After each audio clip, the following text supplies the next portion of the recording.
আজি হৈছে ২৭ নৱেম্বৰ। আজিৰ সন্ধিয়াৰ কেইটামান খবৰ আপোনালোকলৈ লৈ আহিছোঁ। আপোনালোকে ভিডিঅ'টো শেষলৈকে চাব বুলি আশা কৰিলোঁ। শেষত আপোনালোকৰ মতামত কমেণ্টৰ জৰিয়তে জনাব। প্ৰথমটো খবৰ হৈছে ৬ জনগোষ্ঠী জনজাতিকৰণৰ দাবীৰে হয় ৬ জনগোষ্ঠী জনজাতিকৰণৰ দাবীৰে বিধানসভাৰ বাহিৰত অখিল গগৈ ডাঙৰীয়াই তেনেদৰে সেইখিনি দাবী জনাইছে যে ৬ জনগোষ্ঠী জনজাতিকৰণ সেইখিনি কৰিব লাগে বা এইখিনি। তো বিধানসভা যিহেতু আজি তৃতীয় দিনত অখিল গগৈ ডাঙৰীয়াই তেনেদৰে সেইখিনি দাবী জনাইছে এইখিনি ক্ষেত্ৰত জনজাতিকৰণক লৈ। নেক্সট খবৰ হৈছে 12 ডিচেম্বৰত BTCত আৰম্ভ হ'ব অৰুণোদয় যিহেতু তাত সেইখিনি তেওঁলোকক দিয়া নাই আৰু মাননীয় মুখ্যমন্ত্ৰী মহোদয়ে এইখিনি জনাইছে যে 12 ডিচেম্বৰত BTCত আৰম্ভ হ'ব অৰুণোদয় আঁচনি তেনেদৰে সেইখিনি শুভাৰম্ভ কৰিব। নেক্সট খবৰ হৈছে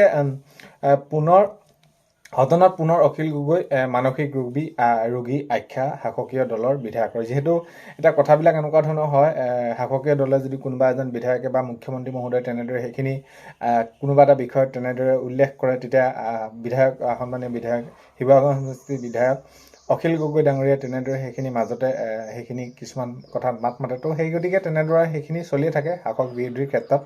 তো সদনত এতিয়া পুনৰ অখিল গগৈ মানসিক ৰোগী বুলি আখ্যা শাসকীয় দলৰ বিধায়কৰ তেনেদৰে সেইখিনি জনাইছে।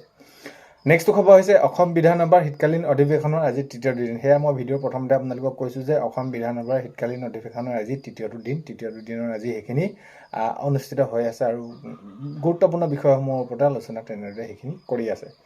নেক্সট খবৰ হৈছে অসম আৰক্ষী এপইণ্টমেণ্ট। তো অসম আৰক্ষীক তেনেদৰে এপইণ্টমেণ্ট দিয়া হ'ব ৩ তাৰিখে মাননীয় মুখ্যমন্ত্ৰী মহোদয়ে জনাইছে আৰু ইয়াৰ সমান্তৰালকৈ ADRE হওক মেডিকেল ডিপাৰ্টমেণ্ট হেল্থ হওক যিকোনো বাকী যিসমূহ এপইণ্টমেণ্টৰ ক্ষেত্ৰত মাননীয় মুখ্যমন্ত্ৰী মহোদয়ে জনাইছে যে এইখিনিক লৈ বহুত বেছি চিন্তা কৰাৰ প্ৰয়োজন নাই, আপোনালোকে চিন্তা কৰি নাথাকিব, অতি সোনকালে এইখিনিও ব্যৱস্থা গ্ৰহণ কৰা হ'ব। কেতিয়ালৈ কি হ'ব এইখিনি অলপ দিনৰ ভিতৰতে দিয়া হ'ব আৰু খুব সম্ভৱ এই মাহৰ ভিতৰতে আপোনালোকৰ অৰ্থাৎ ডিচেম্বৰ মাহৰ ভিতৰতে আপোনালোকৰ বাবে ভাল খবৰ ওলাবলৈ গৈ আছে।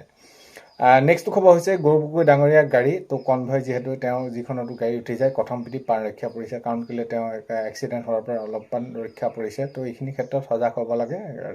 তো তেনেকুৱা ধৰণৰ সেয়ে গৌৰৱ গগৈ ডাঙৰীয়া গাড়ী কথমপি আৰু মুঠতে সেইখিনি তেওঁ প্ৰাণ ৰক্ষা পৰিছে আজি। তো তেনেদৰে যোৰহাটত।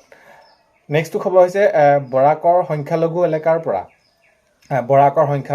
পৰা নিৰ্বাচনী ৰণদংকা AJPৰ সভাপতি লুৰিণজ্যোতি গগৈয়ে তেনেদৰে বৰাকৰ সংখ্যালঘু এলেকাৰ পৰা সেইখিনি আজি নিৰ্বাচনী ৰণদংকা বুজাইছে। যিহেতু এতিয়া আগন্তুক নিৰ্বাচন আহি আছে, নিৰ্বাচনলৈ বহুত এটা বেছি দিন নাই, অতি কম সময়ৰ ভিতৰতে এইখিনি অহা বছৰটো অতি সোনকালে সেইখিনি এপ্ৰিল মানৰ পৰা হোৱাৰ সম্ভাৱনা আছে আৰু যিহেতু এতিয়া নিৰ্বাচনী কুচকাৱাজ চলাব লাগিবই নিজৰ দলৰ বাবে। তো সেইবাবে তেনেদৰে বৰাকৰ সংখ্যালঘু এলেকাৰ পৰা নিৰ্বাচনী ৰণদংকা AJPৰ সভাপতি লুৰিণজ্যোতি গগৈ।